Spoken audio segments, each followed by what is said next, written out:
Hello and welcome, Wargamers! Luka here from MiniWarGaming.com, joined by John. You just watched us play a game earlier, probably. And we are going to continue the old world action for ourselves and you, all viewers at home. And we are unleashing the legacy armies yet again to put them on the table and show you how they play in the old world. We got ourselves an ancient matchup of the ruinous powers against the Lizardmen, born and bred to fight me. So sit back, relax, and enjoy the show. And let's see where this game goes. It's 2,000 points today. Taking a look at my army first, leading it all, we're going Slaanesh here today, mostly because of our Age of Sigmar collection trays out best for the old world when you do mostly the Slaanesh line here. Has to be the general. I did make it a level 4 Wizard of Demonology, and I'll go over its spells later. I did take the signature spell for Slaanesh, though, of 3 demonology spells in the Slaanesh specific one. This keeper is allowed to take 100 points of demonic gifts. I gave it extra arms for 1 more attack, because it is obviously equipped with extra arms, and Enrapturing Gaze, I believe is called. Didn't quite use all 100 points, but still 75 is well enough spent. Obviously not carrying a banner itself, but it will have the rules for the Banner of Unholy Victory. You'll have to imagine. And my next character will be a Herald of Slaanesh, who I've upgraded to be my Locus, which will be the Battle Standard Bearer equivalent upgrade. Now, in this case, I do have a random demonette with a different looking banner that could have been the Herald, but I figured you guys would appreciate the nifty model here we have. It is from, I believe this is a creature caster model for all of those who are already asking the question. It's supposed to act as the mask, but the mask is not available. Now, as the Locus, you have to imagine in this case it's more of an aura emitting from this Herald as opposed to a physical banner icon here. But I did upgrade this Herald to have the Banner of Unholy Victory, so the Locus of Unholy Victory. The unit the Herald's a part of will increase their combat resolution by D3, and I gave the Herald the Enrapturing Gaze upgrade as well that the Keeper of Secrets has. It's a common upgrade, so you can duplicate it. It's pretty good. It does remove the unit it's fighting against, capability of using the General's Inspiring Presence, which won't be that big of a deal against the Lizardmen, but all around a good upgrade in general. I should note, because someone's probably asking, they can still use Hold Your Ground. That would be very good upgrade for its cost if they could use Hold Your Ground. I had a few points left over, so I upgraded the Herald to be a level 1 wizard who rolled on Demonology as well and gained Demonic Vigor. And my last character will be a Herald of Nurgle to help out my Plague Bearers here, just using the Sloppity Bile Piper as a stand-in, because it is a Herald. No upgrades, just the normal Herald of Nurgle stuff, just to help them stay in combat a little bit longer. Then a few of my other units will be 25 Plague Bearers with full command upgrades. A Soul Grinder here to be upgraded to be a Demon of Slaanesh. I have myself a unit of 20 Demonettes here with full command. And a second squad of Demonettes here, I should note, because my Herald is the general.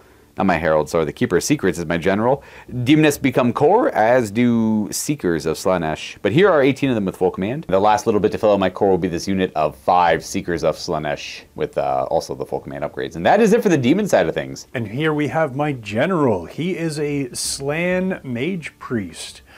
He's been given one of the blessings of the old ones, which is going to make him ethereal. He's been given the Lore Familiar, which lets me pick his 4 spells that he will know, and he will know 4 spells from the Illusion School of Magic. He's been given the Cupped Hands of the Old Ones as another magical item that he can take, and he is a level 4 wizard. And we have my Old Blood Champion riding on a Carnosaur. Bum, bum, bum, bum. Bum, bum, bum, bum. He's a character, obviously, but he is equipped with the Sword of Might, which is actually a Spear of Might. Look at that shiny thing. And he has the silver-plated steel, which will give him a 3-up save. That's easy enough. That's it on him? That's it. And we have a little skink priest. Boo! He's very, very simple. 60 points, no upgrades, just running around with the other skinkies. Level 1 priest? Level 1 wizard, yep. We have 1 squad of warriors equipped with just their obsidian blades, the musician, the banner bearer, and the champion. We have another squad of Saurus warriors with the exact same loaded as the first. We have 10 skinks in a unit. They're skirmisher units, so they can be deployed all over the place. Yeah, they're awesome. But they've been given blowguns and the Vanguard enhancement. Okay, they get a little pregame move. And we have 3 squads of Cold One Riders. They're all equipped with cavalry spears, and they are fully commanded with the Banner, the Musician, and the Champion. And that is 2,000 points on the nose of Lizardmen glory. Now to go over the mission a little bit here for John and myself, we rolled up Flank Assault. So it represents the generals of both the armies setting aside up to 1/3 of their forces into a flanking assault. This is the old roll for every unit. On a 1, it's left. On a 2, it's right. Otherwise, it's in the middle. Or if you roll a 6, it's anywhere you want. They've changed it. It's very similar. Well, it's very different, but it accomplishes kind of the same thing. So in this case, you pick your center kind of main force, and then you can put aside a little bit to your flanking force. But you pick either left or right as a secret pick for your flanking force from your opponent, and the elements in that flanking force are secret as well. So in this case, I have my Demonettes and Herald, Soul Grinder, Keeper, and Plague Bearers with their Herald as my main force. And then my flanking force, I had 18 Demonettes and the Seekers, and I chose this side. Whereas for John, he did the same thing. He's got Saurus Riders, and then, was that the only, it was just those two, Saurus Riders and the Carnosaur? Yes. Were your flanking forces? Just this one squad of Cold One Riders and my Stomposaurus. And then you had Cold One Riders ×2, Saurus Warriors ×2, Skink Priest, and Slan Mage Priest as your main force. Otherwise, it's just a roll-off to see who goes first. There's no bonuses to this because it is a you go, I go kind of deployment for the main force and then the flanking force. You got to think of it like, if anyone's curious on how it works, you do the you go, I go, drop characters last, but you do it for your main one, and then you do the same thing for the flanking force. But the flanking force is just a small portion of the army. It does have to have at least one non-character unit, though. In this case, I just had 2 of them, which are like bulk of my core also, but they're fast, so I figured they'd have an influence there. And then as for the battlefield here, everything's pretty much open ground other than the river here and the ledge of the rocks. Because of the nature of how we're deployed, I actually don't think we're gonna end up fighting over here, but it's an option. The hill going up is no problem, but the ledge is gonna count as difficult terrain. Again, it's less than 2 inches, so you wouldn't really, it's more of a low linear object mechanically, so it's just a little difficult to like hop down and climb up. And the river is a shallow river, but it will represent difficult ground going across it. Not dangerous, just difficult. I guess. I wonder if that's different for Cav. We'll figure that out later when that comes up. Otherwise, we are good to try to start this game. We did forget to mention what lores you went with over here. Your Skink Priest, what was he going? So he took the elementalism and he rolled up a Travel Mystical Pathways. Okay, and then what about Mr. Mage Priest? Mr. Mage Priest is an illusionist. Ooh. And he received 4 spells because I got to choose them. They are Shimmering Dragon, Mind Razor, Confounding Convocation, and Column of Crystal. Oh, because you took the Lore Familiar upgrade. I did. That's right, that makes sense. Okay, well, we're going to roll off to see who gets to go first. No bonuses to this roll off. Play some God dang honest fantasy after that. I got a 6. I got a 1. I mean, I will probably, let me think on this. I'll probably let you go first, though. Actually, the winner of the roll-off takes first turn, so it'll be turn 1 for me, the demons. I am going to go over my spells and everything. Quick note on demons. Demonic instabilities, like the same as you're familiar with it, except they got rid of the double 1 clause, sadly. That's okay. And there's no Reign of Chaos. That's my only kind of like, this is the first time I've been disappointed by something in the old world, if I'm to be honest. Not like it's, it technically never did anything. It was a chart they rolled on. It didn't do anything, but it was cool to have. As someone without nostalgia glasses on, I've read through their rules and I think they're still pretty darn cool. They do exactly what they did before perfectly, but they're missing they used to have a random in the shooting phase you rolled on a table.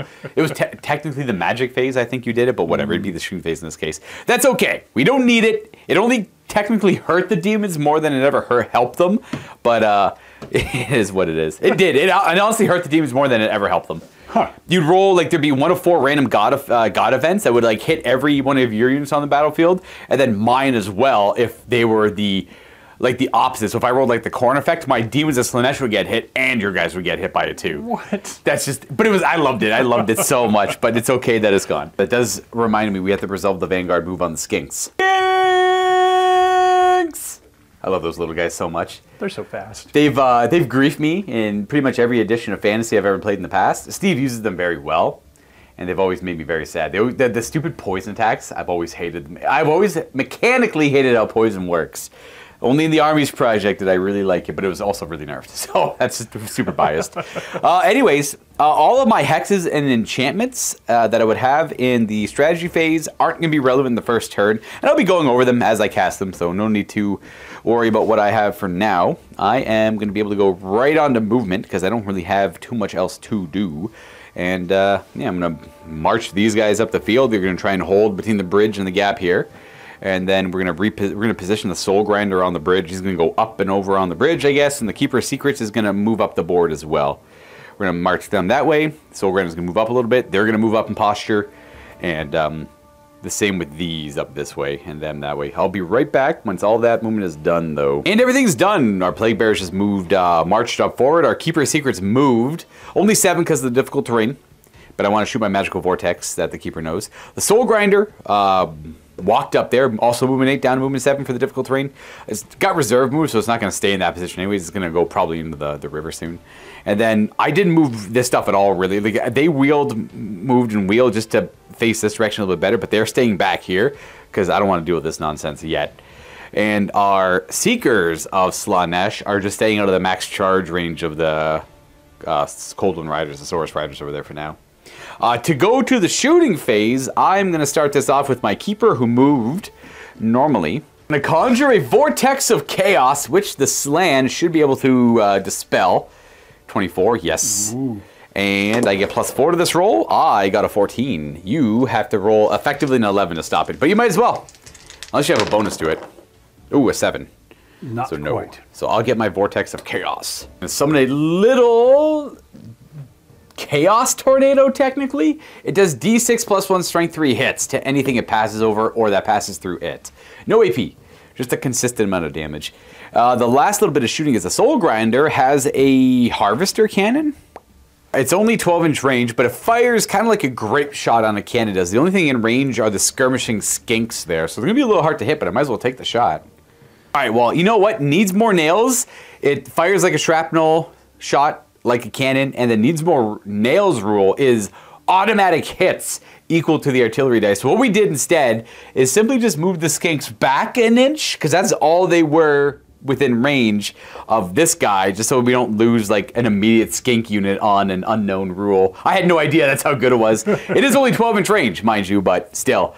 Very good. So no shooting. I mean, I do run the risk of taking a wound, but it's a 1 in 6 as opposed to losing a bunch of skinks. So we're okay not rolling that, and we're gonna go to the reserve move, which this bad boy's got right. That's very nice upgrade for Soul Grinder. So they move, shoot, move again. They don't have to shoot to move again, but they get the option to move at the end of the shooting phase as well. It represents how they operate in Total War Warhammer, if I had to guess, because they are eerily fast in the video game. I'm gonna reserve move him over the bridge, so I don't have to worry about the bridge anymore. And that's it. That's my turn. We're done turn 1. We're going to go to turn 1 for the Lizardmen. Start of turn, subphase, the Vortex, and Stupidity pop off at the same time. What do you want to do first? Let's see how smart my guys are. All right, awesome. They at least have the General nearby, Leadership 9. Yeah, so, okay. They're good. They're smart. And the guys behind? They're smart. And these guys over here, are they smart? Yes. They're smart. All of them are handling their cold ones appropriately. And again, cold-blooded does not work for stupidity or break checks anymore. It's only for other things, more psychology-based things. The other psychology-based things. I don't know why I'm looking at them. It's them I'm talking about over there. Big brains. Yes, and what is this? This is... Oh, you're gonna do this for me? Yep, roll it up. Scatters D6. Oh, 2 towards me. Well, won't do too much there, but hopefully. Boop, thank you. And right in the river. Slan is gonna go ahead and try and get rid of this demonic tornado. No. Nope. Actually, with a +4, it does not get rid of it. Interesting. All right, so I'm going to try and cast from my level 1 skink, and he's going to attempt to cast Travel Mystical Pathway. All right, what is this cast on? On a 10. Okay, you need to show a 9. He's level 1. That's not a 9. No, not quite. I'm going to attempt to cast Column of Crystal, but because he's an Arcane Vassal, I'm going to try and cast it through the skink. Good, they kept that rule, eh? Nice. All right, so this goes off on a 9, which means I need a 5 on the dice. 7! I might as well try and stop it with my Keeper. I'm also level 4. I still need to roll an 8. The easiest way to look at Magic, if we're both the same level, just roll 1 higher than what your opponent does. Hey! That was aggressive. That's a 1 and a 2, so no. No, we're stacking vortexes, so you summon a Pillar of Crystal. Pillar of Crystal. So it's like I can't move through it, right? It's can't see, it just goes...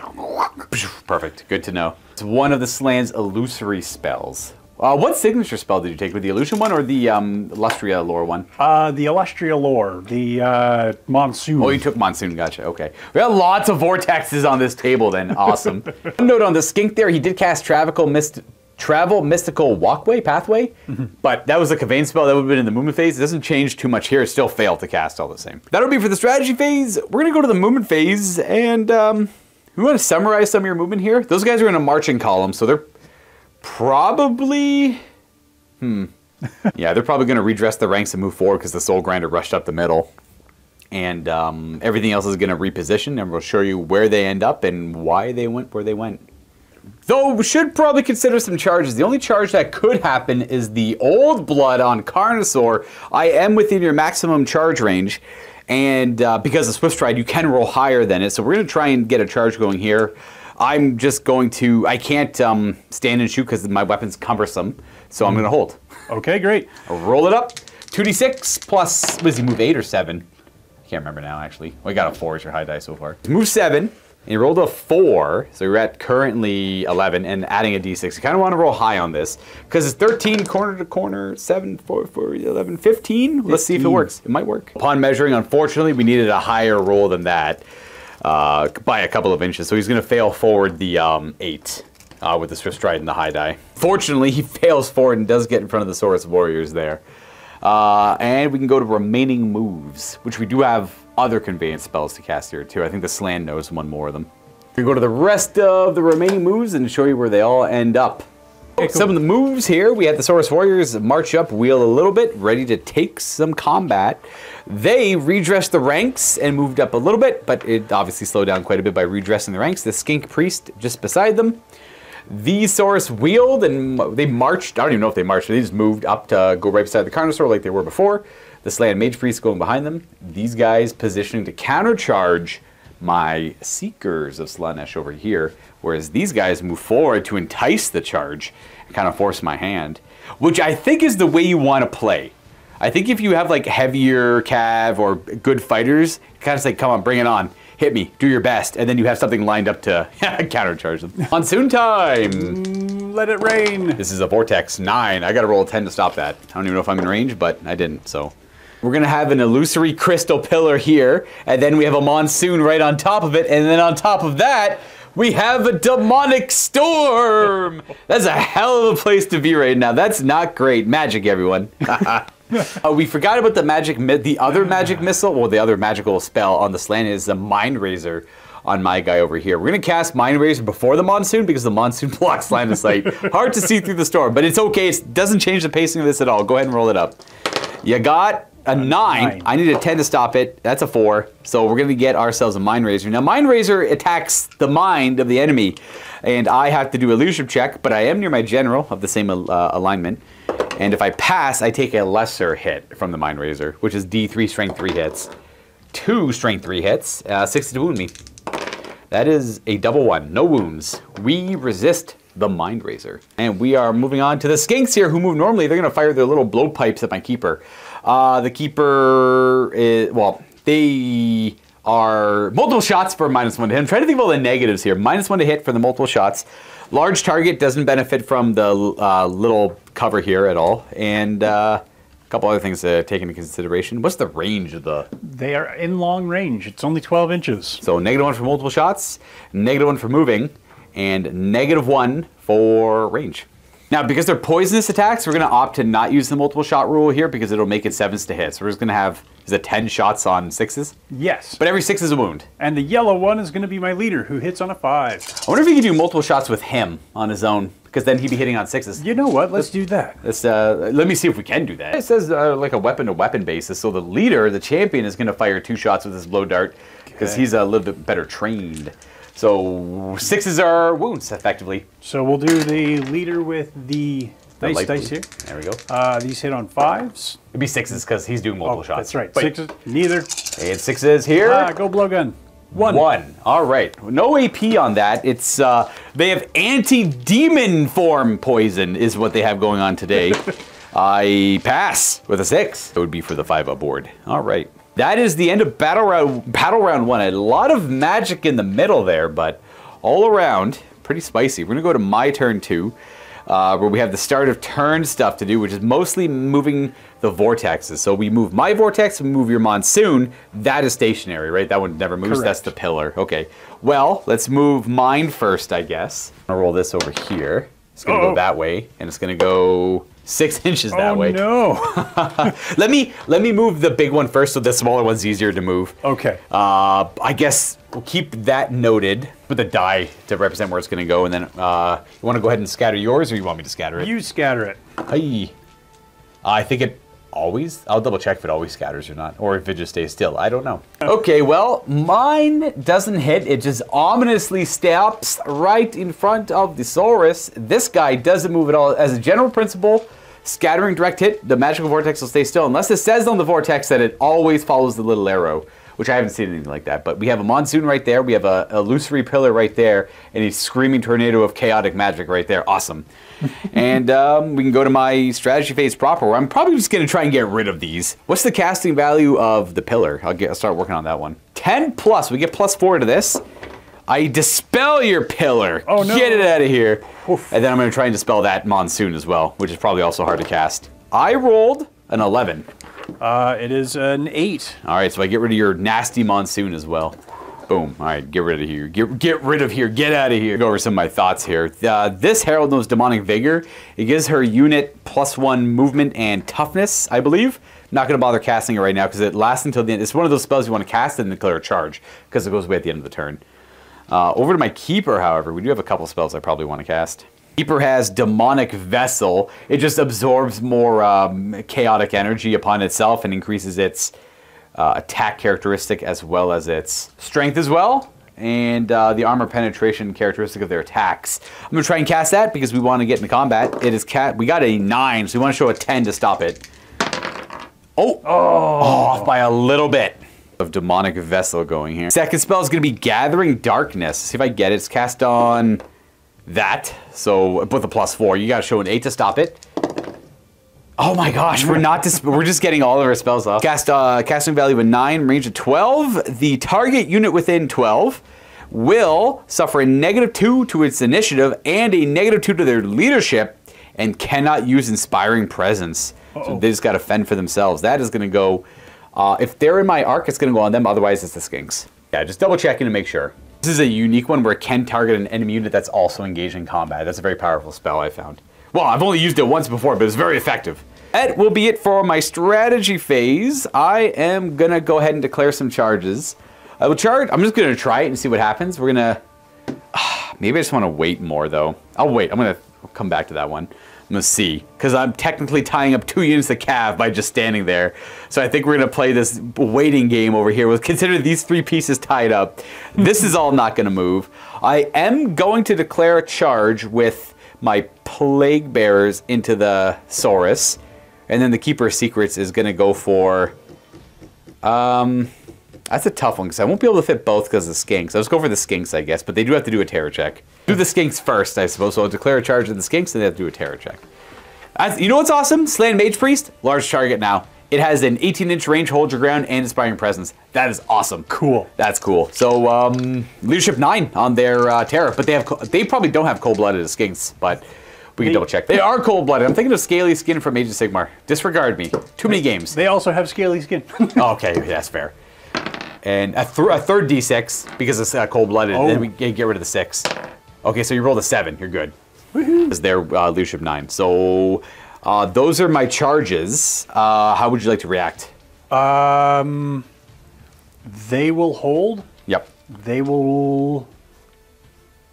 hold, please. Hold as well, fair. Yep. Gonna double hold then. All right, so you know what? Those will be, I want to charge this guy too. I'm gonna declare a charge with him into the Saurus Knights. Okay. But they will have to do a terror check. But the Leadership 9, cold-blooded, so. Let's see, 3d6. You pass on that. You don't have to worry, no worries there. Charge there, charge here, charge there. Let's go ahead and roll them up.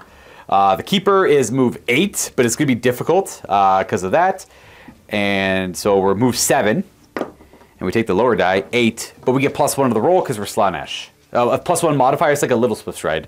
So we'll go, what did I say, 9 with the +1? Mm-hmm. Yeah. 9's definitely 9. So you go to the closest model, which I think is that one.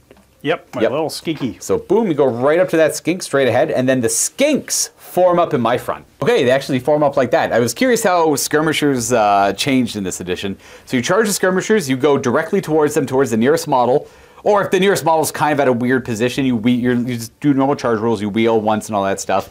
But then upon contact, you don't align to them at all. They align to you. They have no facing technically, so they just go and form a fighting rank against my fighting rank. And then every skirmishing model that is within its movement characteristic will go into base contact, forming a fighting rank in base contact with the enemy that charged them. In this case, only 4 models because of the math. And then the other remaining models, if they cannot make base contact, they just form ranks behind the initial guys. So I initially thought it was going to form a long fighting rank and block this guy. I kind of wanted to show that off. But this is actually how it works. So good job, Games Workshop, for writing rules that make sense for skirmishers. I like that. For the rest, I'll do you last. Let's do these guys.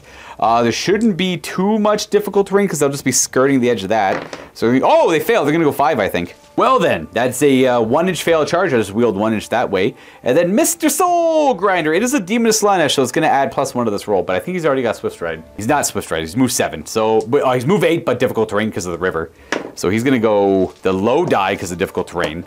So that's move 7 to 8, and I get +1 for 9, which is going to be a fail. Because I know I have to wheel to get in there. Because if I go directly straight, I won't even be clipping them, so I will have to wheel to line up to them a little bit. Charge roll is only 2, technically. Womp, womp, womp. But I like to see difficult terrain having an effect. One thing to know is I don't know if I was saying it earlier on camera, but mentioning 25% of the unit has to be in difficult terrain for it to be slowed down. I don't think I said that earlier, but if I did say that earlier, that was incorrect. If any part of the unit touches difficult terrain, it suffers the effects of difficult terrain. If 25% of a unit is inside of difficult terrain, then it becomes disrupted. That's where my mind was at there. All good here, regardless. That's it for my movement. He can't shoot because he failed his charge. That guy can shoot because it's in combat. And I think we go right to this fight. The Impaling Claws on the Keeper. 7 attacks. But I do have the extra arm upgrade, so I have 1 more attack here. What's the weapon skill of a skink? Is it 2 by chance? I believe it's 2. That means I hit on 2s. I'm going to reroll this 1 to represent my extra arm attack I forgot to grab. Everything hits. And the Keeper is always strikes first, so initiative 10 as well. These are wounding on 2s because it's rank 6. -2 AP. I assume you don't have heavy armor or a ward save. No, they have light armor. So I kill 7 skinks. I cut down the first rank of 4, and then the other couple after that. Then 4 skinks step up and are unable to attack. And then 3 skinks step up and are unable to attack. And then I will stomp on them as they step up. And I believe it's D3+1 stomps. Only D3 stomps. Killing on 2s. I step on 1 more skink. No. Boom. And then leadership time. Now I do cause terror, and I won. Okay. Which means their leadership is -1. And I do have the Slanesh upgrade, the Gift of Chaos upgrade, where you can't use Inspiring Presence. Oh. Whatever the skink's leadership is, -1. So 3. Are they leadership 4? They are leadership 5. Okay, so down to 4 now. Leadership 4. They break! Oh no! But luckily, they are too small. I think actually they don't care if skinks break, do they? They're immune to skink panic, I assume. Oh no, the skirmishers. Skirmishers don't cause other things to panic. Sorry. Brain dumping inner thoughts. You're good. They're going to break and flee. I'm going to test to restrain. Okay. Leadership. Oh, we're good on 9. Leadership 10. I almost failed that. I almost had to chase the skinks. So I'm going to restrain and reform, and they are going to flee 2d6 inches. Okay, how far do you go, little skinkies? Boom, boom, boom. Did they get any bonuses to this, like as Nope. little rules? Just 6? 6 away they go then. Run away! Skinks, No. run away! I'm just gonna, I say restrain and reform. I'm just gonna stay right there. Okay. I'm not gonna reform. I'm just gonna keep facing that way. I will expose my flank here, but I'm going to trust in the Keeper of Secrets' capability to deal with anything that wants to charge it. The greater demons are absolute chads of the battlefield, or at least this Keeper of Secrets is. Maybe greater demons are too. But they do limit it. It's only 1 per army, no matter how big your army is. Yes. So that's fair. It's like, but the one thing, they used to crumble a lot and die to passive combat res. They finally gave them demonic vigor. Well, they gave them a new rule that reduces the amount of wounds they suffer due to combat resolution. So they are absolute gods of the battlefield. But also, I have mine built at 495 points. So, sorry, the rule's called Infernal Favor. Reduces the amount of crumbling by 2. Well, Infernal Favor 2 on the Keeper in particular. That's the end of my turn. Overall, pretty good turn. This lasts until the end of my turn, and I believe that does as well if you want to read that for me. All right, like that's until the start of my next turn. That's Gathering Darkness. A great spell. Great spell. All right, on to turn 2 for Lizardmen. Start a turn. Oh, you get you choose Stupidity or this thing first. So we'll do Stupidity. All right, Stupidity it is. So these guys first. Leadership 9. Are we big brains? Yeah. They are big brains. Sorry, that is a 6 there, and then the other squad. Big brains. 7. Yeah. They're good. And the other one over there. And the final one, big brains. 2 and a 2. All right, they are all under control, and then go ahead and scatter that for me. Okay. My little tornado of chaos is coming for you. Oh no! Oh, it is. So it's good. Just put it right on the other side of the unit. Boom, boom, boom, and they are going to get hit. It's D6 plus 1 angry chaos hands touching you. A 6. Oh. Or the little hands. They're only strength 3. You get wounded 3 times though. Ooh, I got a frightful touch on them. AP? No AP. Regular 4 up save. 4 up save. Because they have heavy armor shields. Oh no! 3 of them died. Oh no. Okay. Womp womp womp. Boom boom boom. Boom. Boom. And then all right. Then you can go to your regular strategy phase. Conjuration step. You want to get rid of that bad boy? Hoo-ha. Yeah, that's you get that tornado out of here. Get out. The poor little skink is too far away for the 1 hex we want to put on my guys, which is Confounding Convocation, which goes off on a 9 and makes the person stupid. Yep, that's what I was. So it's 9-inch range. So is it this land that has it, but using him as the vassal? Yeah. So it's only 9-inch range, unfortunately. So I stumbled my way to victory there by just landing right where I did. Good thing to note though, because like the skinks could have been exactly 9 inches away, like 8.5 inches away from that guy, so I could have charged into the range of it, I suppose. There's a lot of thinking when it comes to the enhancements and the hexes. Way more than I'm willing to do, that's for sure. Oh, if you're not used to Magic, play a couple games first. Or just do like a level 1 wizard with 1 spell. Something like that, yeah. We're kind of going off the deep end with Magic here. By the way, if you didn't watch the first game, this is John's 2nd game of Warhammer ever. Warhammer Fantasy ever. Lots of 40K. Old world. Old world. You did, but you never played Warhammer Fantasy Battles back in the day. So this is all brand new. It's kind of learning as we go. And last game there was no magic. In this game there is a lot of magic. So we're trying that out, I guess, to see how that goes. Are we going to see a pillar rise up? That happens in the shooting phase, sir. That's a magic missile, of course. How could I forget? Attempt to rally the skinks. I'm going to use their inspiring presence now. I think roll a leadership and we'll figure it out. There's also a couple of other things to note. A 5, that's good. Pass normally. But their unit is really small and they take negatives here, but I just have to double check that. I can't remember mechanically how it works. All right, so they have suffered insurmountable losses. They are at the point where they need double 1s to rally. That 5 will not cut it, so they're gonna run 2d6. Bye, skinks. Bye-bye, roll it up. Where are they going? All right. They're going 3. Okay, just double checking some rules as those skirmishers are filtering through there. They don't cause, when they pop through units through fleeing, they don't cause panic to non-skirmishers or formed up units. However, they do cause panic for breaking and fleeing normally, but they're cold-blooded, so they're fine. They're good. Nice. And that was at -2 leadership, but they're still good because they rolled a 5. Just correcting that for earlier. Want to try and get the game as clear as possible for the viewers. That's it. We're good to go to the charge phase, declaring charges. I'll let you think about it. Yeah. Okay, cool. So this squad here is going to charge into the Soul Grinder. The Giant Saurus is going to attempt the Far Demonettes. They're immune to psychology, being demons. They don't have to take a terror. Ooh. Just for anyone curious. And this squad here is going to attempt to try that charge into the Seekers here. I did screw up on my Seekers. I meant to move them back. I got distracted recording, but I'm going to rely on you failing a charge, I suppose, and we'll see how that goes for me. Okay, that's it. So we have the Saurus Riders, a Carnosaur over here, Saurus Riders into my Soul Grinder, and that's it? That's it. All right, which one do you want to start up? I'm going to hold everywhere because I'm a demon. So. Okay. He can't stand and shoot, so. Oh, nice. It's cumbersome. So we'll try there first. Yes. Rolling it up. Swift shot. So there plus a swift. So they will be going through the difficult because they'll have to go through the river. So they have to take the 1 plus a 4. So there's a 12. They're going to make it still. They're good. Boom, boom, boom. They'll go pretty much straight forward, it looks like. Maybe a little bit of a wheel, but. A wheel like this, and then straight forward, and then close the door. Soul Grinder spikes are making it difficult to charge in. Go ahead and roll me 4d6 on, just to double, I want to double check. Charging into difficult terrain with Cav is usually dangerous terrain. I don't, you know what, let's say it's not this time. Let's say we'll save ourselves the energy.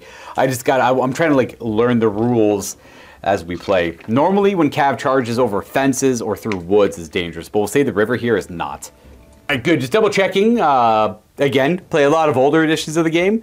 Cav and Chariots always used to suffer dangerous terrain if it was difficult terrain, and now it's only Chariots, which always made sense for Chariots. So they kept it for Chariots, kept it a little bit easier for Cav here. In this case, it's only difficult terrain, so we're good to go. The charge is good. Let's see what this guy can do over to here.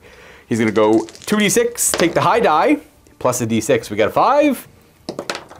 Ooh, 9 plus his movement of 8. This is exactly what he needed. He's gonna wheel 1 and then 15 inches directly forward. He is like he's like 15 and a half inches away. Boom, boom, boom. Well, that's not good. Yikes. All right, this one over here. Let's see here. Boom. 3 plus 5? 5 plus 7 will be a failed charge. So we're gonna go 4 or 5. Boom. All right, not bad. We got this to deal with. This is not great. We'll see how that goes. And we're on to remaining moves. Okay, we're going to try Travel Mystical Pathways from this little skink. That's the spell he actually knows. Needs a 9. Oh, got it. Hey! He's got a +1 on that, so he rolled a 10. I'm going to try and dispel it. I got an 8 with my modifier, so you have it. So that lets him pick up a unit and put it somewhere else, correct? Correct. I get to move it outside of 6 inches of one of your models, but anywhere from 12 inches away from its starting position. Okay. I'm going to go from there to there now, facing that direction. That counts as their movement. Then we're going to cast Shimmering Dragon. On my little skink. Boom, using the Arcane Vessel rule. No, just as a target. Right. So the slam is supposed to be facing that way. Yeah, we're going to use Arcane Vessel, or not Arcane Vessel, we're just going to cast Shimmering Dragon on the skink. Shimmering Dragon! I have to roll a 9 to stop it. I don't. All yours. Cool. Well, he gains the fly 10 rule? Yes. Yes. A dragon literally, like a little mystical dragon, is going to be performing the move for this little skink now.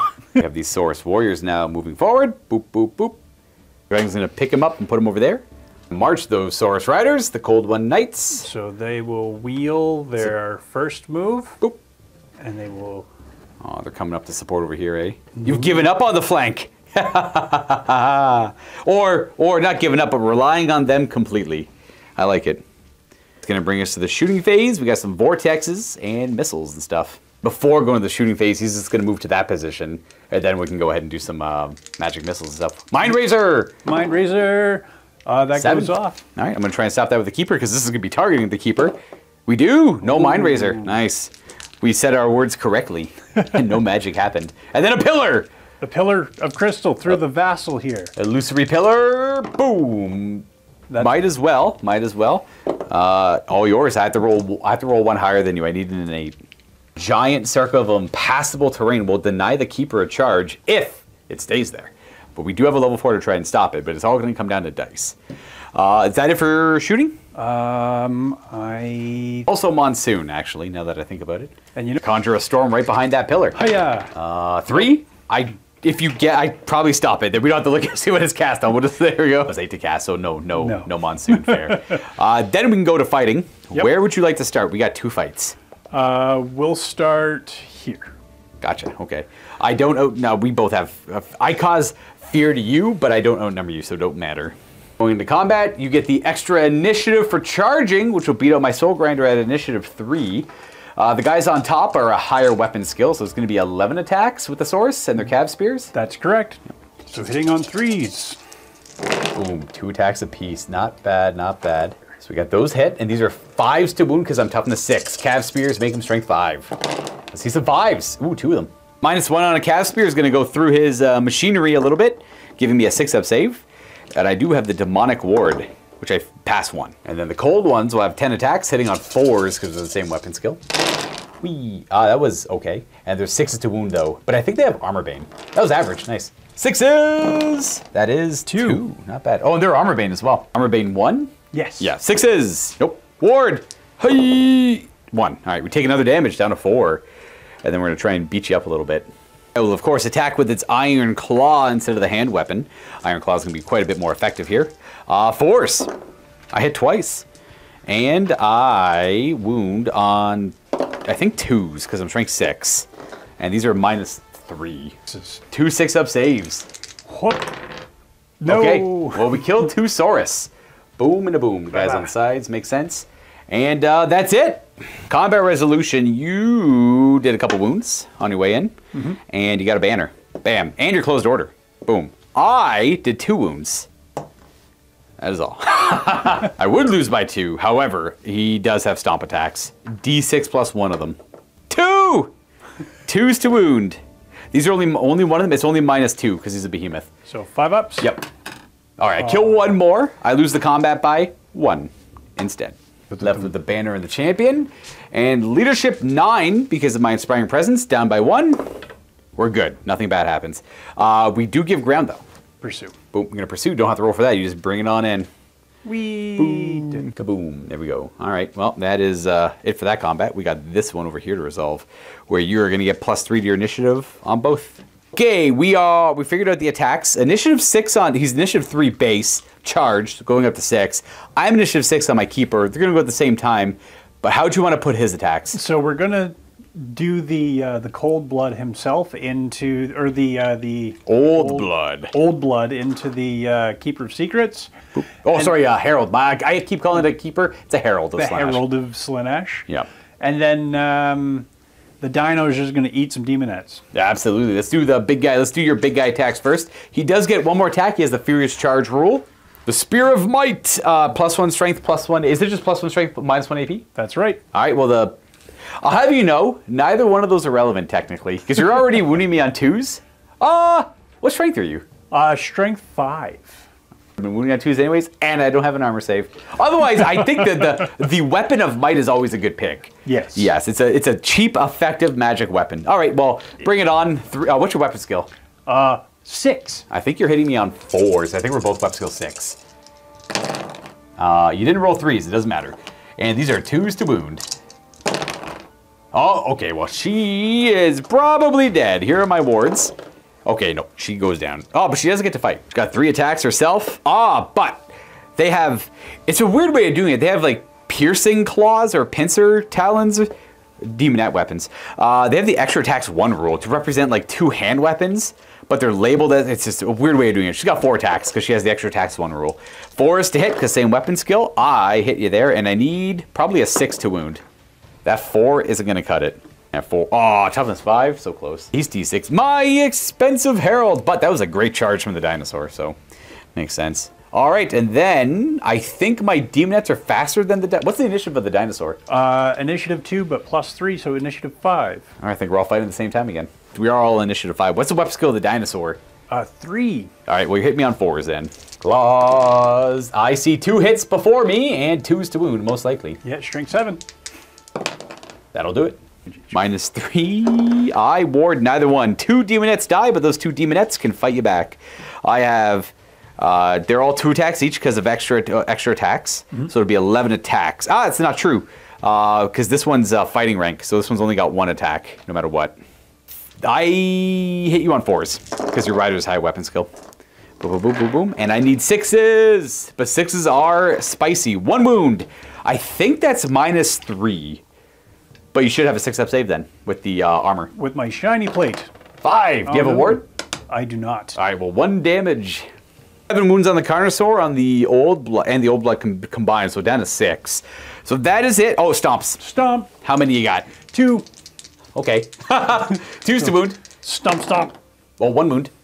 I have my demonic ward. I fail it. Stepped, squished, and back to the demon realms with you. All right, so this combined is 5 wounds because you don't get overkill on the character, but you do get the 2 wounds the character's worth. So you are looking at 5 combat resolution, sir. And I think that's it. And so my side, I have 2 ranks. I got a banner. I did a wound to you, and we're closed order. Okay. So we are gonna. I'm gonna double check the closed order. That's kind of funny. The dino has a rule called Blood Frenzy, but he immediately loses the combat. So he loses the. I think he loses the frenzy. He can gain it back later. Because when does he gain the frenzy? Immediately upon causing the wound? When this model inflicts an unsaved wound upon an enemy model. Yeah, so he'll gain frenzy at that point. That'd be after his attacks. But then you always lose frenzy when you lose combat. So in this case, it's a tie combat, but I have a musician, which means I win the combat by 1. So he'll have to do a leadership check. Leadership 9. He killed my character that says he can't use Inspiring Presence. And he is just going to give ground. Boop. I am going to restrain, because I would like to charge you instead. No, we're going to just... actually, I'm a large target as well. Start with an 18, so we can use the leadership here to restrain. So you'll give ground a couple inches, and they're just going to stay right there. Boopity boopity boop. Boom. But you got about 200 and something victory points for killing my character. And we're good to go. On to turn 3 of 6 for this game. Oh yeah, you pursued me. That's why that's like that. Understood. I'm like, hey, why are we still doing this? I forgot I lost this combat. I got pushed back. Monsters are being abused. We are going to move on to the start of turn sub-phase here. I'm going to try... Oh, no, that thing doesn't move. That's a pillar that doesn't move. So we're going to go to my actual proper strategy phase. We're going to go to the conjuration step. And I'm going to try and dispel that illusory pillar with a +4. I rolled a 9. Ooh, I don't get rid of its casting value of 10. Okay, good to know. And we're going to go on to casting my spells now. The actual casting of spells here, I'm going to go with a... go Gathering Darkness on those Saurus Warriors over there. Failing that cast. Just a 12-inch range. It was more of a, in case they want to charge me. Demonic Vessel won't matter this turn because I don't have any charges. Unfortunately, I'm out of arc because I killed...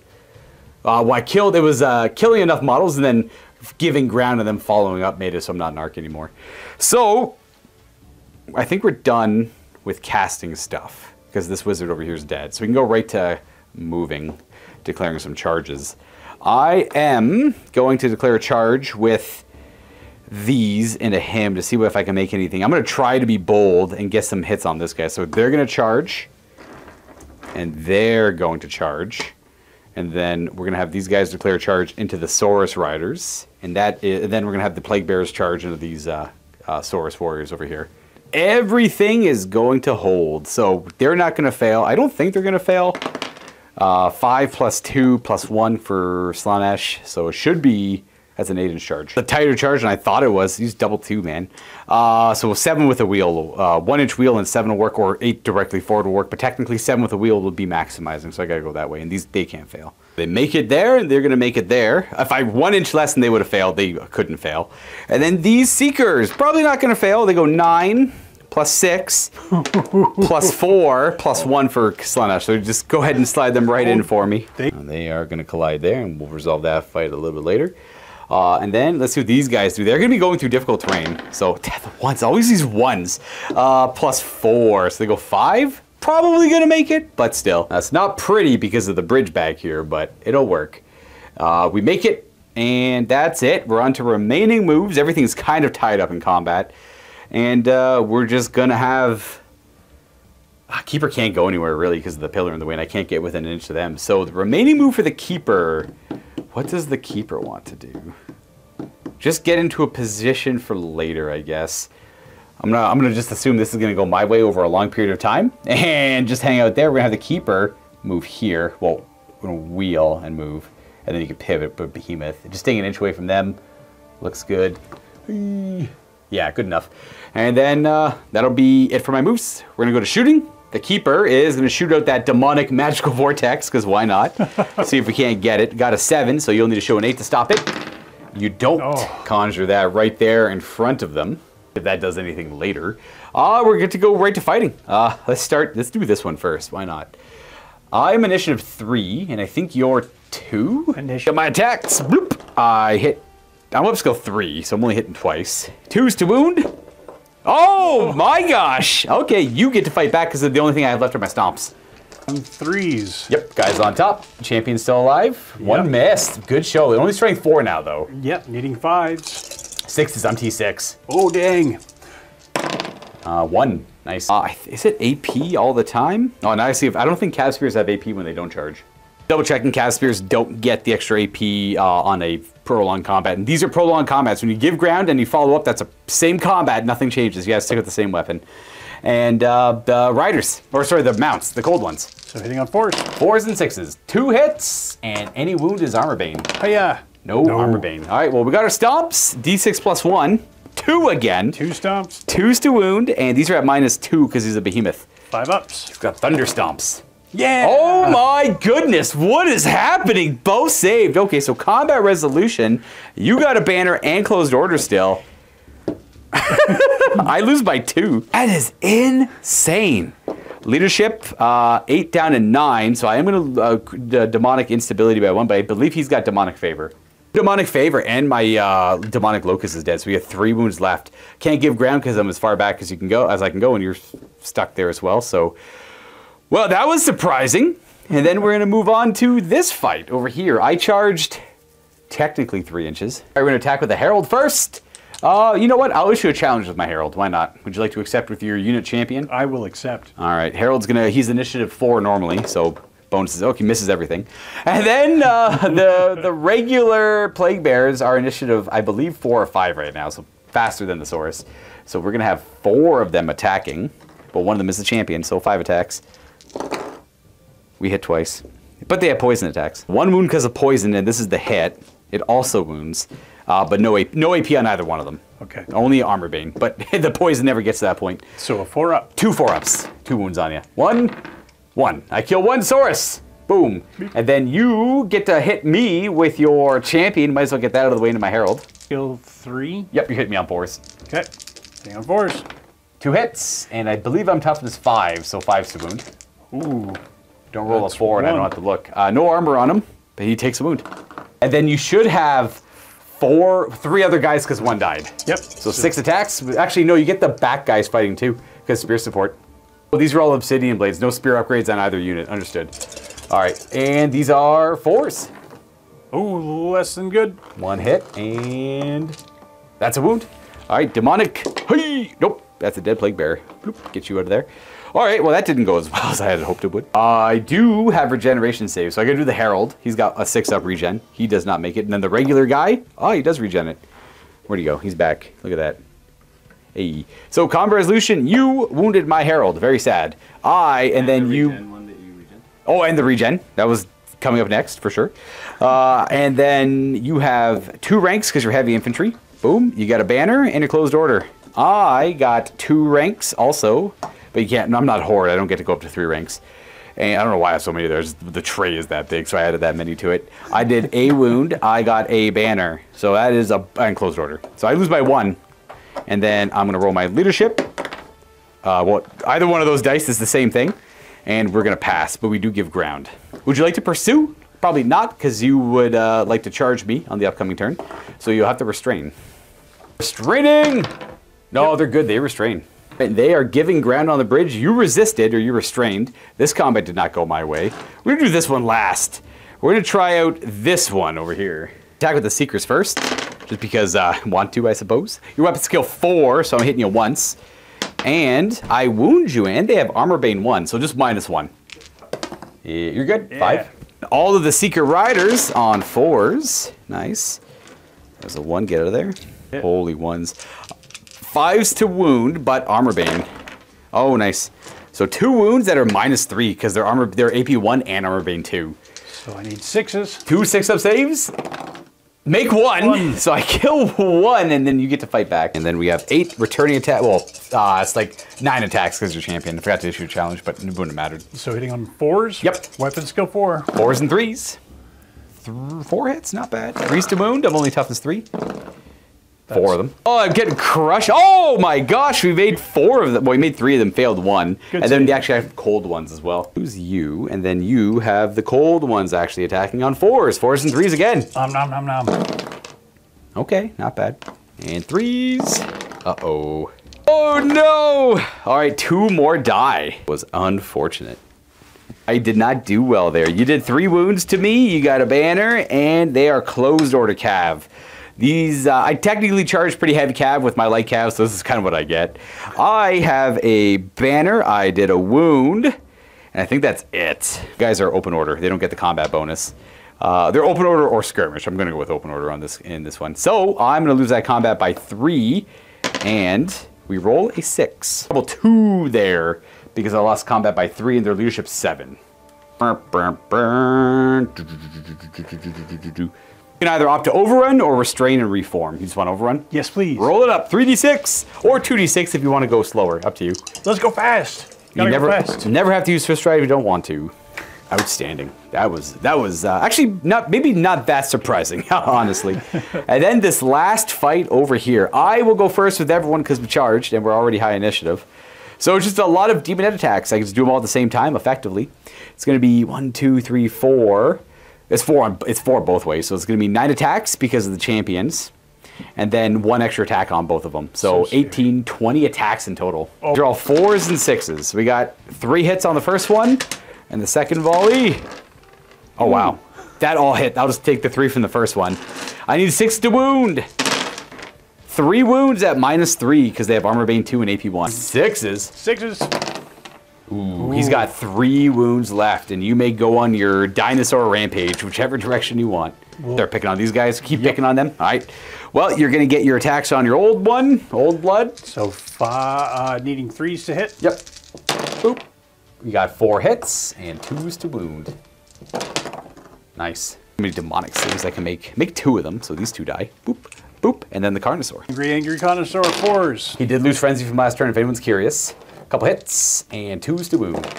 2 wounds. These are going to be 1 ward. All right, at least it's consistent. And the stomps. Might as well go right to it. 2 stomp attacks. Step, step. 2 wounds. And demons. Make 1. Always making 1. All right. Boom. So combat went well, you did 4 wounds, and I did 2. I did 3. You had 6.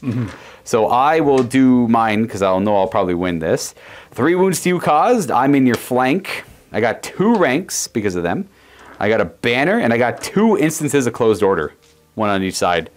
Oh. Yes. And then you did 4 wounds. I win by 5. Uh-oh. You'll be leadership 9. That's a 7. That's a 7. But I believe you break because I double outnumber you, because I have so many models around him. Because if you're ever double outnumbered in combat, you never fall back in good order, you straight up break instead. He's going to break because I double outnumber him. He's usually strength 7, and I have more than 15 models involved in this combat. So he's going to break from the larger unit, so he's going to go at an angle this way through the bridge. Means none of them are going to panic. His breaking won't cause anything else to panic.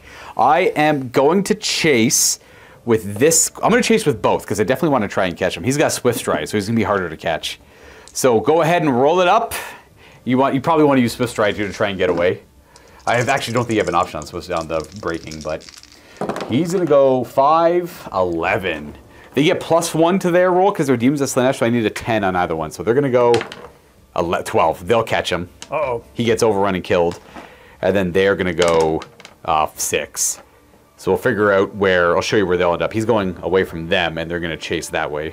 See the dice to support them on the bridge. The Carnosaur gets cut down right here, and they overrun him a little bit, and they have a hard time keeping up, so they're going to get hit in the back there. I should have restrained and reformed them, but I really wanted to catch him because I didn't want him rallying in my back line and carving up all this nonsense, so it was kind of a rock and a hard place there. Anyways, that is the end of my turn. We are good to go to turn... That was my turn 3, eh? Mm-hmm. Yep, turn 3 for the Lizardmen. It was Stupidity could save me over here, I guess. Oh, yeah. They're good. Then these ones over here... they are also good. That's a 5. They're good. And then we'll go ahead and move this Vortex, scattering it. E3. Oh, no! It'll only hit them. It just bounce right through them. Boop, boop, boop. And they're going to suffer D6 +1. Strength 3 hits. 5s to wound, 1, and you have your 3-up save. I got one. Got one of the source. Nice. Yeah. Boom. Nothing to really cast. You could get rid of that if you want to. Yeah, let's try. Dispel that. No, actually. I won't do it. That was a 3. All right, that Vortex is going to keep running around. Well, I assume it won't be that big of an effect later. No hexes or enchantments you really want to cast here, so we're good to go to them trying to roll a double 1 to rally. Come on, little guys. Nope. And they're going to keep running 2d6. Yeah. 10 it is. They're over there. They got 1 more turn to attempt a rally. Mm-hmm. And then we're good to go to, do you want to, that's a Vortex, right? Yeah, okay. I was going to say you could remove it and cast it, but that's later. Charge? Charge. Charge, all right. Any other charges? Do you want to hit the Plague Bearers? They will also charge. Boom. And I forgot Fear over there again. I'm never, oh no, you don't cause Fear. I'm never going to remember Fear. Fear's, I don't know why, it's so hard to remember. Okay, I'll try to remember this combat. They're charging 2d6.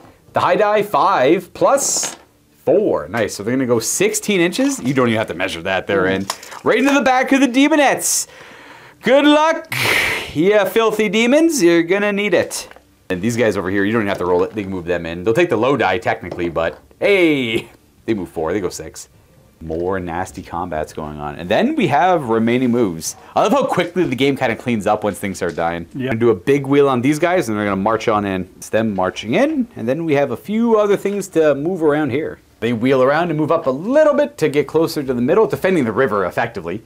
And the little skink scoots up right behind him, and this land mage priest hovers ominously behind them as well. Is there any conveyance spells you want to cast? Need. All right. Shooting them. Is there any shooting spells you'd like to do? Yes, so let's cast a Mind Razor. Not my mind! Right there! Yeah, it's fair. All right, let's see what you get. Wow. You roll a 9. I need to show a 10 on the dice. Oh, close. All right.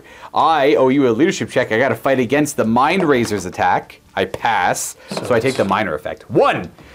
One hit. That's strength 6. Or strength 3. That's a 4. No damage. And then, do you want to end the pillar and summon a new one? No, we're going to summon a monsoon instead. Oh, you can do both. Oh, I guess, yeah. Monsoon. Here comes the monsoon first. There it is. 9. I need a 10 to stop it. I don't stop it. You're making it rain in the river. Excellent. What a horrible, horrible, horrible part of the battlefield. All these vortexes. Oh, I guess I see what you're doing. Yeah, because that blocks line of sight, correct? It blocks line of sight and turns this difficult terrain into dangerous terrain. All right. All right. Well, I'm going to have to get rid of that. You need line of sight to charge. That's an important thing. So, okay, let's go with... is that it? I guess that's it. We're right to combat. Yeah, that's it. Well, where would you like to fight first? We have 3 of them. We're going to go with the cavalry in the back of the Slaanesh. So this is a cool rule. First time it's come up, I think, for John. You get to add up to +5 to your initiative because you charge my rear. So it's up to 3 in the front, up to 4 in the flank, up to 5 in the rear. As long as you move 5 inches, which you did, yeah. So your initiative 7 against my 5, so you go first. Let's go 4, so you hit me on 4s with the riders. Bam. Okay. I can never tell, but yeah, good. Good for me. 3s to wound, 2s to wound, actually. There you go, 3 wounding hits. Yeah. All I have is my demonic save. Good roll. Chaos is with me. We have the cold one, same thing, 4s, and these are 4s and 3s, though. 4s, okay, and 3s. 4 hits so far, 4 wounds. Can I get so lucky again? Hey! I don't know what's going on. All right, this one demonette is ripped down. They're just impervious to damage. I got 10 attacks back at you. And these are 4s to hit you. I only got 3 hits. And your toughness 4, so 5s. Nothing. Okay, that was exciting. What a dramatic rear charge for 1 kill. All right, so I think you're gonna win this combat. So you got a wound, you charged in my rear, that's worth 2. Oh, you're in my rear for 2. You have a banner, closed order. I think that's it. My side, I'm disrupted, so I don't get any rank bonuses. I am closed order, I have a banner. That's it, I lose by 3. We're leadership 9 because of the Keeper of Secrets. By 3, so I roll a 6, I go up to 9, we're good. We give ground. You'd be crazy not to follow up. I'm gonna have to win this combat to reform this nonsense. That's kind of cool. All right, which one next? Soul Grinder or Plague Bearers? Let's do the Plague Bearers one. So you charged me, and you went 2 inches because you restrained. So your initiative 3. My Herald is first, and we're still in he's initiative 4. We're still in an ongoing challenge. Come on, please don't embarrass me, Herald. Thank you for hitting twice at least. The Herald. My other Plague Bearers are 2, so your Saurus get to go next. So you might as well do the champion to see if you take out my Herald, which does give extra victory points. You only hit once. I'm toughness 5. Please don't hurt me. Please don't hurt me. Please. Oh my gosh. All right, then you have 4 additional Saurus attacks come. Well, 8 of them. You did 3 attacks for the champion, right? I think you did, yeah. All right. These are hitting my Plague Bearers on 4s. And wounding them on also 4s. Hey, good math. That's 1. I owe you a demonic save. I pass. Nice. I have 5 attacks back because of the champion and 3 guys. Oh, nice. 2 poisons and a miss. And 1 wound. No AP, just 3 4-up saves. I killed 2 of them. Oh, no. Interesting. And that is that. Forgot fear again. It's okay. It doesn't really matter. You didn't do any damage to me. So fear is only a defensive thing where you're -1 to hit me. Right. But maybe one day it'll matter. Terror is more of an easy one to remember. So you have, I'll just do mine actually. I killed, 2 guys? I got 2 ranks a banner and closed order. You have a rank and a banner and closed order. I win by those 3 wounds. Did I do 3 wounds there? You did. 2 wounds. I should only be winning. Oh, because I have a rank on you as well. 2 wounds and a rank. That's the difference. Okay. Okay, so I'll win that combat by 3. Your leadership 9 down to 6. But I don't double outnumber you. So you just fall back in good order. Okay. Not a fall back in good order. That's a hold, actually. Because, again, 18-inch range Inspiring Presence. So you're going to give ground, and I'm going to restrain. Or try to. I can still use the General's leadership for Inspiring Presence, even though they're not the same demonic alignment. So we're good. We restrain. We hold right there. And then the Soul Grinder fight. Where I get to go first, please. Uh-oh. 4 attacks with his claw. We got a hit. We wound at -3.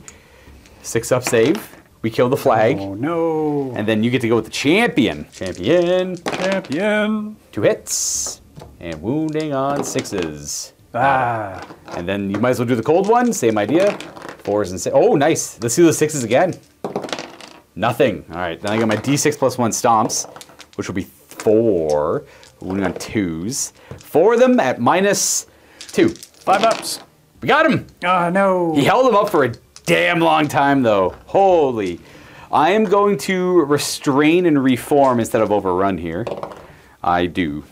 Just want to make sure I get rid of those like vortexes first, or try to. That'll be it. We're on to turn 4 of this game. On my turn. My turn 4. Start a turn. I have to move this vortex over here. It's gonna go. All right, 5 towards you, kind of. It exists there. This monsoon is gonna move. If you, I'll just do it. Oh, it stays still. It stays right there. Yeah, nice. And then my actual conjuration step, I'm going to try and get rid of that monsoon in front of me with a +4. An 8? That probably doesn't do it, does it? Cast on an 8. I have to roll higher than I think. Yes. Yes. And then that pillar. Nope. Damn! The pillar stays there. Holy crap, these vortexes. All right. Well, isn't that a pickle? The Soul Grinder can still kind of make some magic happen here, but I mean, I might just stay still until these vortexes are gone, honestly. Just do a shot with a cannon or something. Okay, well, on to actual casting of spells. It's going to be kind of tough. Keeper is going to attempt to cast Gathering Darkness. It's a hex. You don't need line of sight. You just have to have them in the foredark. So I'm going to try and Gathering Darkness those Saurus there. We got it with a 10. You need to show an 11 to stop it. This is -2 to their leadership. Oh, dear. And they can't use Inspiring Presence. Interesting. All right, not bad, not bad. All right, we are going to end it. We're just going to go to the movement phase now, I suppose. Declare some charges. Let's have these declare a charge there. Part of me wants to declare a charge into the Saurus, but I have to go through the dangerous terrain to do so. I'm going to try and brute force my way through the Saurus. The Keeper can't charge because I don't have line of sight because the Monsoon blocks line of sight, and so does that pillar. Again, the Keeper is like right in front of us, so the line of sight arcs out past this, up in the direction past the pillar. I can see this stuff, but not the characters there or the models there. And then I'm going to do the...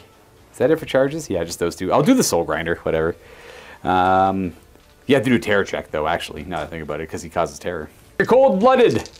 Boom! Take away the high die, double 1. Yeah, you're good. It'll be for charge declaration. So we're going to do the Soul Grinder. Bam! So it takes the low die, and then a movement 8 down to 7. So I go 9, 10 because I'm still in that. So I should make it on a 10, but I have to go through the Monsoon, which on a 1, it's Dangerous Terrain. I take a wound. But I'm okay on a 5. And then these Plague Bears are going to make it in, and I'll show you what that looks like. We're back. I forgot we weren't in a challenge anymore, but we'll probably get back into a challenge soon. Oh, and I got to move this guy. Impassable pillar means I have to go here to close the door. He's getting real wet. Boom. So I had to wheel a little bit past the Keeper, but that's okay. And then remaining moves. Let's reform them. They're just going to reform in the position they're in. We're going to reform like that. I was thinking about putting more in the front there, but no, we're just going to stay like that. It's all good. And that's it. We got to move this Keeper, who's going to come this way now, I think. Turn the Keeper to face this way and march through the river. Slows me down a little bit, but gets me at least into this position to help this nonsense out. And we're good to go to shooting. Can't shoot anything because I marched with the Keeper. So we're going to go right to combat. Let's do this fight. I hate this fight. But I get the initiative now. I'll get my initiative 5 attacks at you. And we're just going to hit you on 4s. Good hit. Not a bad hit. I need to see 6s, though. Well, I need 5s to wound you, but 6s are spicy. Okay, 1 at -3, so 1 6-up save. Got 1 of the knights. Boom, so you're left with these. And these are hitting on 4s. Boom, boom, boom. Actually, you probably do them all at the same time. There are the cold ones and everything. All the same. There's 5 hits so far. And then the cold ones? Yep. Hits. 4s to hit with them. We got another. Ooh, 5 hits. Nice. And these are all 3s to wound. 3s to wound. That is quite a bit. 7 wounding hits. Well, we got 7 demonic saves here. 5, 7. And we make 4 of them. Nice. We lose 3 demonettes. All right, well, combat ain't great for me, but... So that's 3 wounds you did to me. You closed order. You got a rank, and you're in my rear. Or banner, and you're in my rear. I did 1 wound to you. I have a banner. Ooh. And I'm closed order. I lose by 4. Leadership 9. Hey, come on, roll. Ooh, 10. That's bad. That's real bad. So I lost by 4, 14. Difference is 5. I crumble 5. Luka's done playing with movement trays on the bridge. I didn't expect all the fighting to... I'm the fast army. I was going to you, not on the bridge. I got pushed back here pretty heavily. So this is where you're going to obviously follow up and just keep the grind going over here. And then on to this nonsense. I would like to issue a challenge. That Plague Bear, that Plague Herald is pissed. Would you like to accept it with your champion? I will accept again. All right. So he's got 3 attacks into your champion. I hit twice because we're weapon skill 4 at least. And we wound once. No AP. Regular 4-up save. I can't kill him. I can't kill him. I did charge 2 inches with the Plague Bear, so I'm initiative 4, so they'll get to go before you. And blep. Yep, they're done. You get your champion attack back into me. Champion. Got 2 hits. That's bad. 5s to wound. That's bad. That's really bad. Ward save. Oh, thank God. The other 8 attacks into my Plague Bearers. 4s and 4s. And 4s. That is none. Nothing. Okay, these units suck at fighting each other. Holy. I think I win by 1 here because of I have 1 more rank bonus than you're able to have. Because no wounds. We both have a banner. So banner. 2 rank bonuses for me, closed order. Your 1 rank bonus, closed order, and banner. So I'm going to win by 1. You are leadership 9 down to 8 still. Again, forget about fear, but again, no one hurting each other. You pass, you just give ground. Doing it, we're taking back the land. Slowly. Oh, and then this last and horrible fight here. It's kind of a gamble. I got to roll really well to break through your combat res. That's a good start. They all hit and 2s to wound. At no save because it's -3. So I kill 3 Saurus with his claw. And then of those 3 Saurus, 2 can still fight back, 1 being the champion because I never declared attacks against him. Please don't like just kill my 3 wounds. 4s and 6s. Boom. And boom. No. Nada. All right, then I get my stomps. 3 of them plus 1. 2s. 4 6-up saves. He rolled really well this time. -2. You make 2 of them. Yeah, only 2 die. Boom, boom, boom. Still, overall, pretty good combat. Killed 5. That's all the combat res I'm going to get.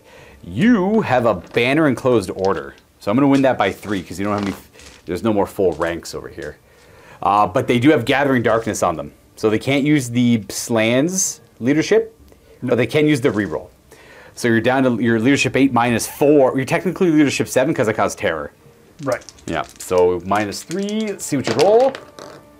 7 is good. You'll fall back in good order unless you want to test or attempt a reroll, which I wouldn't recommend. Yeah, we'll fall back in good order. That will cause panic on these 2 units, though. So the skink there are cold-blooded, though. So the skink. Oh, 3d6. Boom. Take away the highest. He's okay. He should be good. Absolutely, he's good. And then this land, 3d6. I assume he's cold-blooded as well. He's good. So falling back in good order on those guys. So yeah, 2d6 taking the lowest. They go 2 and they rally. Boom, boom, boom. Oh. Yeah, you just take him off. You'll just be kind of behind him. Just go there, and then I'm going to follow up, I suppose. Yeah, I'll follow up, but I have to go through the terrain again. Oh, the terrain! I don't think I get any save against this, but I'm going to roll a ward save just in case. I know. Oh, dang, now I got to look it up. I don't think I do, though. Just lose a wound. That's it. No save. Doesn't say anything about saves. They lose a wound. The wound is lost. There we go. But I will follow up, though. Hey guys, a correction. I forgot about the -2 element of Gathering Darkness. They can't use Inspiring Presence, -2 to their leadership. So their leadership 8 down to 6, but 5 because of terror, and John rolled a 7, so that's a break. But that's what the BSB's for. Okay, that's still a break. You already passed your panic checks, so you rolled a 5 and a 2, so they would go 5 inches further back, and then I would have to overrun, and I would go 3. What that means is I would have hit the skink. The skink. Correct, and then they're just 5 inches further back. Boom, so they're gonna break over there. I overrun into the skink, the slant is fine. They do have to run through the vortex though, as they are running away from, oh geez. 7 hits at 5s to wound. 3 wounds, no AP, so you have 4 up saves. No one dies, no one dies. Gathering Darkness is a very strong spell. It goes away, that was my turn, so this goes away at the start of my next turn. That will end my turn. We're gonna go to turn 4 for the lizards. Stupidity check on them on your turn 4. All right, big brains. 9, they're good. Because he's got 18-inch range Inspiring Presence. Or, yeah, that's the word. Yes. So they're good there, and then we get to move that vortex around. Go Chaos! It stays right where it is, and it hits nothing. Yay! Monsoon moves as well. All right. Well, I guess I can scatter it. It's staying where it is. Easy. Get rid of that Chaos Storm. Yes. Finally with a +4, it's out of here. Boom. That's the first time. So we're gonna do Confounding Convocation on the Soul Grinder. on the Soul Grinder. Soul Grinder. 6 plus that. That works. Yep. Try to get rid of it. Nope. So he is subject to stupidity. Is that it remains in play? The target unit becomes subject to stupidity special rules. So I have to roll leaderships on him to see if he rules or not. And we got rallies. Those guys, are they under 50%? Yes. They are just barely. So they're -1 leadership. On Plus top of that, yes. Yeah. Okay. Great. They rally. Yeah, they rally. Excellent, awesome. So you get to reform, and they're gonna reform heavy in the front. They just have 1 fighting rank now. Okay, and Skinks. then double 1 on them. Let's Insert go, mount. Skinkies. They're my God, they're still in the made game. it. That might deny me victory points. That's so annoying. So they get to reform. Damn skinks. Okay, well that's brings us to the movement phase. Yep. Where would you like to do any charges? You want to try this one? Yes, we're gonna attempt that. Is that the only charge you want to do? I think. I believe so. Yes. All right, bring it on. Roll it up. 2d6, take the high die. Roll me another d6. You got a 5 and then the Swift Stride. So 8 on top of 7. We got a 15-inch charge. They wheel 1 and they go forward 13 and they still have an inch to spare. So they're gonna go right on in there. That's kind of scary. But I got some support, but it's gonna cost us a pretty expensive unit. Okay, that is it for charging, I assume. Yep. They reformed. So you're free to move that 1 Slan Mage Priest. Gonna get out of here. He's gonna fly up this way. Scary. What's he gonna do? Oh, he's gonna try and block. He's gonna move the crystal. Oh, he's gonna desummon the crystal and summon a crystal And again. resummon a crystal. Roll it up. 5. I stopped. No! Talk about. I do have another chance to dispel this, but man, that Slan, just a giant pillar here. And do you want to get rid of the monsoon or keep it where it is? No, it's gonna rain on your guy. Nah, I like it. Fair. All right, it is what it is. Okay, well, that's it for movement because this guy's all tied up in combat. Cool. Shoot him. Yeah, right to shooting, I guess. What would you like to shoot? He's gonna shoot. We're gonna do the Mind Razor. We're gonna do the Mind Razor before this. We're always gonna Mind Razor before that. Rule of thumb. There you go. Yep. Easy enough. Nope. I don't even know why I got a wizard. I can't stop these magics. So I have to try to do a leadership to succumb. We do. So it's the little hits. Okay. Leadership 9. D3. 1 hit. Strength 3. 4 to wound. Nope. Nope. All right. That's it. We're on to fighting. Which one? You got combat here. Got a combat there. And we got a combat over there. Uh-oh. Which one? You get to pick. We'll do combat here. All right, well, these guys definitely go first. You have 1 guy in base contact, and the other ones are going to only have 1 attack each, but they have a high initiative still. You 2 attacks from him, and then 3 additional attacks on 4s. And 3s. Or 2, sorry, these are 2s. So 2 wounds there, and then do the cold one. This cold one gets to attack. 2 attacks from that cold one. No. So there was 2 wounds from the rider, or from the units attacking. That kills 2 demonettes off from the back there. And then initiative 5 will come into play, which would be me. I have the 1 demonette still attacking, which I'll just put into this unit, I guess. 2 attacks, 1 hit, no wound, strength 3 only. And you get to go with these guys. Yep. Actually can't remember what the rule is if these ladies here get to attack, but in the interest of time, we're gonna say no. They might though. But continuing on with your riders. Boom. On 4s. Boom. Oh, these are just the riders too. 3s to wound. 4 when he hits, and warding. So 3 more die, so I've lost the 1, 2, 3, 4, 5 now. I doesn't have these 4 left. 6 cold, 1 attacks. Hang on 4s. Ooh, good start. And 3s. 2 of them. All right. Demon saves. 2 more die. I am left with Musician. No, sorry, Banner and that lady there. Leadership's going to be not great here. I'm just going to roll it and figure out the rest. Definitely crumbled and die.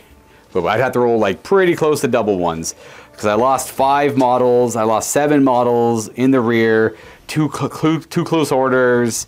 I only had 1 banner in a close order. No wounds back at you, so they're going to crumble and die. And they can overrun.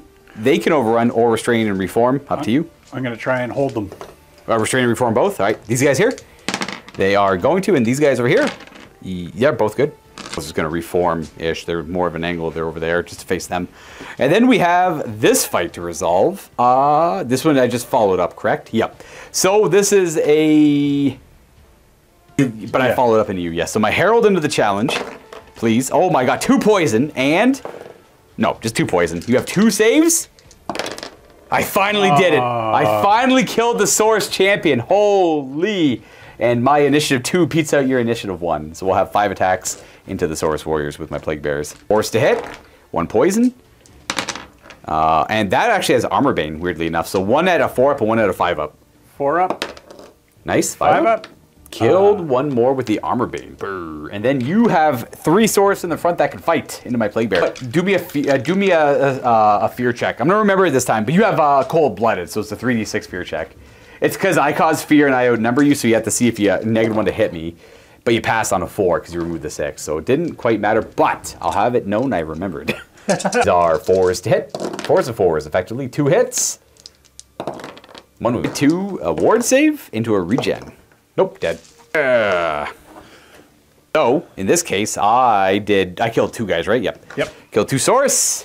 I got 2 ranks and a banner. And I got closed order. Boom. You killed 1. You got a rank. You got a banner. You got closed order. I won that by 2. Out with an 18 for Inspiring Presence. So the leadership 8 here. And no reroll. That's a fallback in good order, though. So that's not too bad. Because I don't lower your leadership. Perfect. Because they still use their unmodified leadership to check that. So fallback in good order. I will roll it up and I'll follow. Hey. They go the low die. They go the low die. Or is it the high die? It doesn't matter, 3. I'll follow. I catch you. Because I have, unfortunately, I do have 25 models in there. So I do double outnumber you. So that is a break instead. So what'd you roll? You rolled a 2 and a 5? 3 and a 5. 3 and a 5, you rolled an 8. And I'll see what I rolled. All right. Unfortunately, we do catch them as well. So they break. It's hard to remember for me for some reason. But if you double outnumber the opponent, they can never fall back in good order. They break instead. And on a fail. But in this case, I catch them as well because we both rolled 9. You have to roll the same as your opponent does, because if you're in base to base and you roll the same as their flee, then you catch them. And I think I could do a reform, but they're out of the game. There's nothing. They're just going to stay over there. There's not much they can contribute more to the game. And then we have this sad fight here with the Skink Priest. We got the initiative 6 on the Soul Grinder for charging, and we have Furious Assault. I've been forgetting that. He has an extra attack when he charges. What's the weapon skill on the Skink Priest? Is probably 2 still? It might be 3. 2. All right, we have 3 hits. 2s to wound at -3 per. Does he have a ward or a regen? I don't believe so. All right, well then he is killed. Okay, all good there, and then that's it. I don't think I overrun again, and if I do, it's all good. That'll unfortunately be the end of the turn for the Lizardmen there. They cleaned up my Demonettes, but we were able to clean up the Saurus and the Skink Priest. And now we go to turn 5 of 6 for the Demons of Slaanesh. And at the start of the turn, I think we have to see if that thing moves. Yes, the Monsoon. Or stupidity. Or my stupidity, yes, right. He is not stupid. He is not stupid. And then see if this thing, it stays exactly where it is. Nice, all right. And then we'll go to Conjuration stuff. I'm gonna see if I can get rid of this pillar. +4 to the roll. I rolled a 9. Is it 9 to cast? It's a 10. Oh, jeez. Okay, the Monsoon. I rolled a 10? It's an 8. Okay, we get rid of the Monsoon. That's still going to grief us. Okay, well, we're going to... charge, I guess. I'm too lazy to cast. I don't need another spell. Okay, we're gonna cast Gathering Darkness. We got it with a 6. You need to roll 7 to stop it. You do. Nice. No, the Gathering Darkness. I'm not gonna bother with my other spells. Do charge here and charge there. Do have to do a terror check before we go on further, because I cause terror.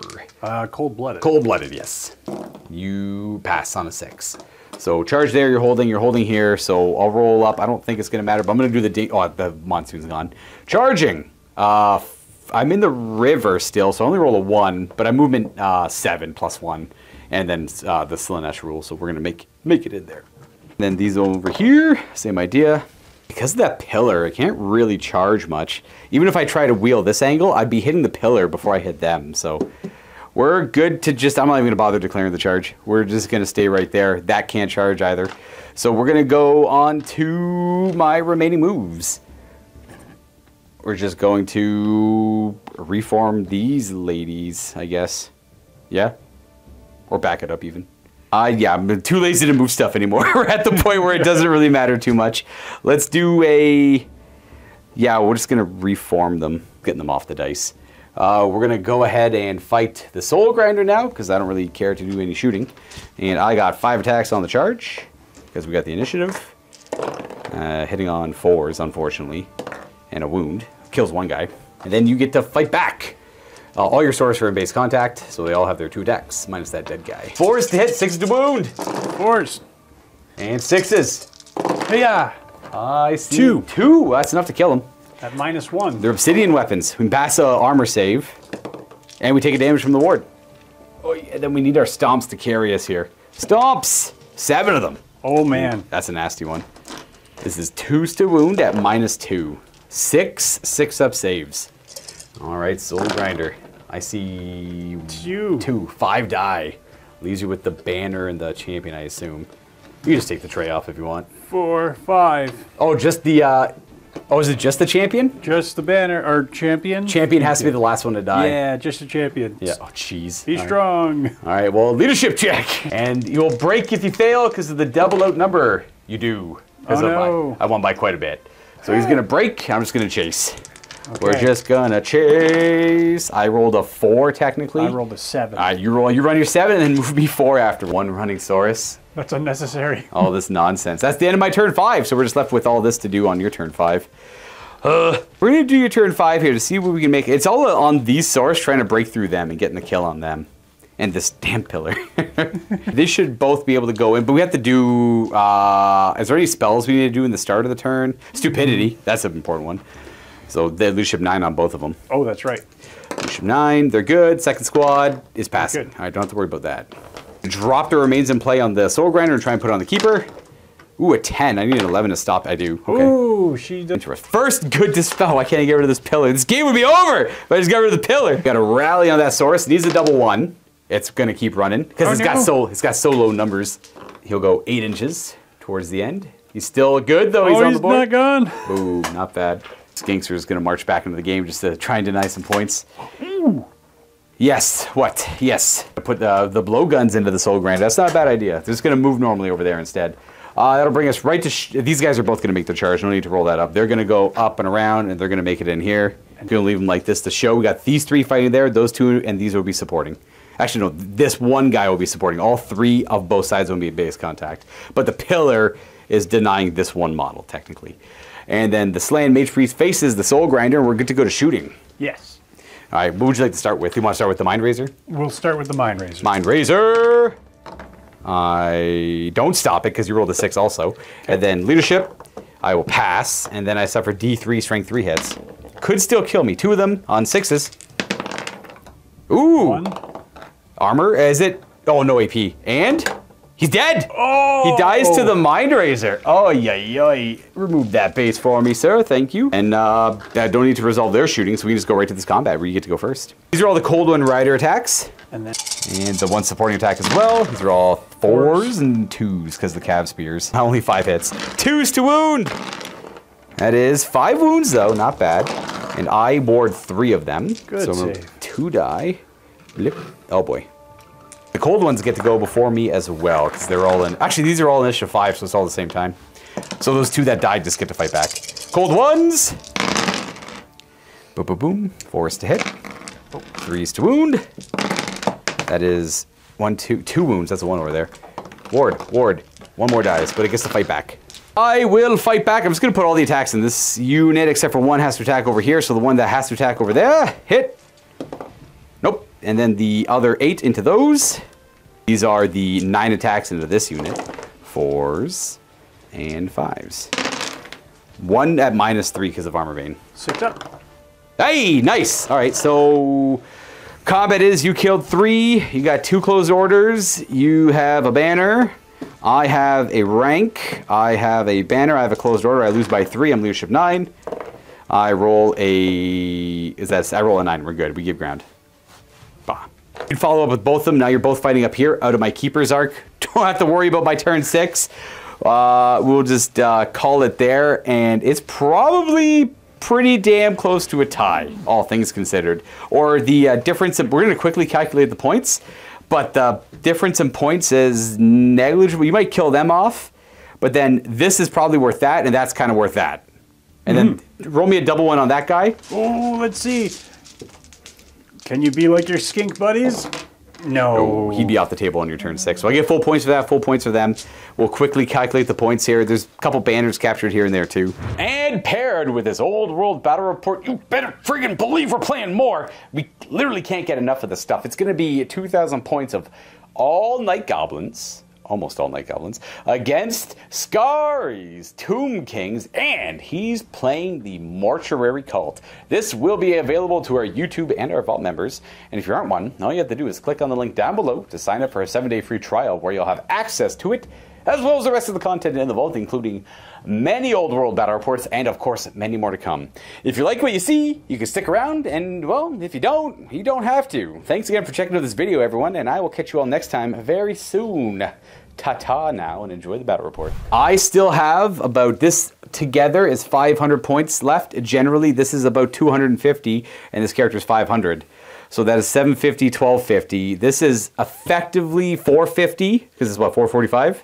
455. So 455, and these are about 200 each, so that's 400 there. So that's about 800 and something, plus 25% of the skink points I technically get. So it will be a Demon Slash victory, but I found that frustrating. That Slan wouldn't stop, man. Holy moly. But are demons good fighters, though? Oh, they could put up a heck of a fight. A heck of a fight here. The Demonettes, fragile, but because of, you know, demonic instability, combo resolution, all that nonsense, they're able to hold, and these guys did very well. These Saurus Knights blew right through here and just kept putting the pressure. Where it kind of went wrong was the Old Blood breaking and running. Yeah, having that bad break over there that if he lived, that would have been a very different flank over here. That's essentially that was the big deciding factor on this side here, because this was a whatever fight. The Plague Bearers overwhelmed the Saurus eventually. You mitigated the Keeper the entire game. The only thing the Keeper was able to do was get that Gathering Darkness spell off, which is pretty clutch. Oh, made this unit run. Yep. Made it harder for me to stay involved in the center. Yeah, absolutely. That was a big deal. But we do have to call it there, folks. We have run out of time for today for a longer post game. Thank you, John, for going through this 2,000 point game and learning magic for the first time. Awesome. What did you think about the magic? Amazing. It's really hard. It's going to take a little bit of practice, but this thing right here, this Slaaneshi demon would have 100% killed every single unit in my army without blinking. Yes, that thing would have just walked through the entire army on its own. I think it's a little overtuned, maybe, but you dealt with it. There's options to deal with it. That's it. Yeah. Magic kept it at bay. Yep, and if you don't have magic, then you have access to cheap kind of throwaway units that might just be able to hold it for a turn here or there. Again, for this Keeper to really matter, it has to contribute to about 500 points at least just to call it a wash. It has to do a lot more than that, and it would take a while for a Keeper to chew through a greater demon to chew through a lot of stuff. So there's lots of ways to deal with it. It's just one of those, sometimes you don't want to have to play against the Keeper, because sometimes it's fun just to throw your models in the middle, roll dice and fight. Can't really do that with the greater demon because it's just going to walk through most everything. Yeah. But I liked the way you did deal with it. I just, you know what? It was just the dice. I couldn't dispel the pillar. The pillar was always in my way, but it's perfect. Great use of it. And being able to pick it, too. That's a big thing, too. Yeah. But I like what they did with Magic. It's all utility. With a little bit of damage support, but mostly utility. Yeah. All the most powerful spells are all kind of utility-based, it seems. Anyways, there will be more Old World to come. More demons, more lizardmen, more legacy armies, more base armies. Wait and see. Happy wargaming, everyone.